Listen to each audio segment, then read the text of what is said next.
Hello Calculus, we're back again. Day 5 here, we're talking about some inverses. Hopefully the opener activity got you thinking about, well, what is an inverse? Because when I say the number 3, without telling you the operation, we don't know what its inverse is. Okay? So let's think about why negative 3 is the inverse of 3 when our operation is addition. And the answer is because 3 plus negative 3 gives me 0. And they might go, well, so why? So why is that the negative 3 then the inverse?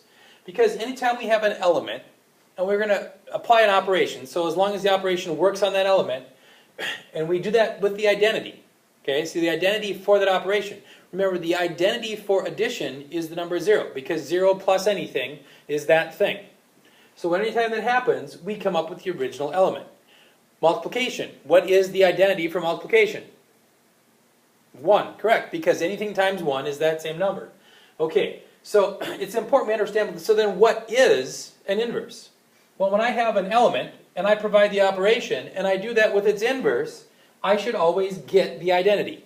So if I can identify what the operation is and I can identify what its identity is, that doesn't change it, then and only then can I tell you what its inverse will be. So that's what we're going to try to do. But we will do this today for functions. So when I take a look at this, we're going to say, okay, we're going to do this for a function. We're going to say, all right, we have a function here, f of x is 2x plus 1. Remember, what does a function do? It's simply a mapping. It says, here's my input over here. Okay, so we say, all right, here's the inputs, and then there's the output. There's the, it turns out a number. And so based upon this, and there's no disagreement on what this output is. That's why it's called a function. Based upon this, we have to think, okay, well, what would be the inverse of a function then?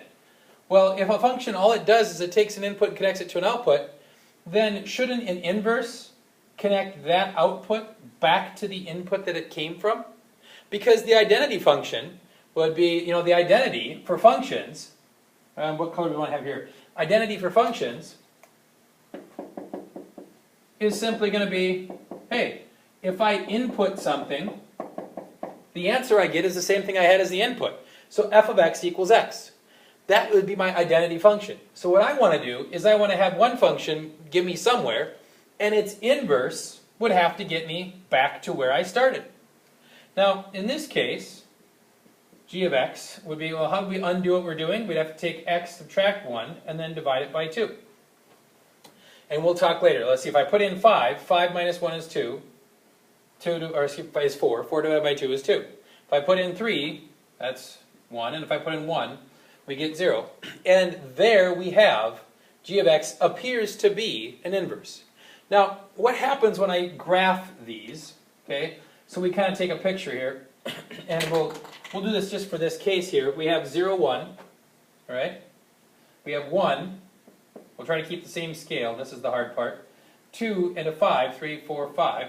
5, 2, 3, 4, 5. And the two scales need to be the same. So, and the 3 would have been to 7. Okay. And so we can see somewhat, if I put in 0, I get the 1, right? Yeah, okay. Somewhat we can see that graph right there. And if I graph these other ones, and I put in here, so I put in a 5, I'm going to get 2. 5 will be up 2. If I put in 3, that'll be up 1. If I put in 1, it'll be up 0. And what I will see here is two graphs. And in general, what's going to happen is we're going to take this line here right in between them. And this is where I'm saying my scale has to be good, and I don't think it was very good because those three have to intersect the same place. These will be graphically reflections across the line y equals x. Now, y equals x, reflecting across y equals x. Okay, f of x equals x, y equals x. Okay, reflect across there, because any point that I take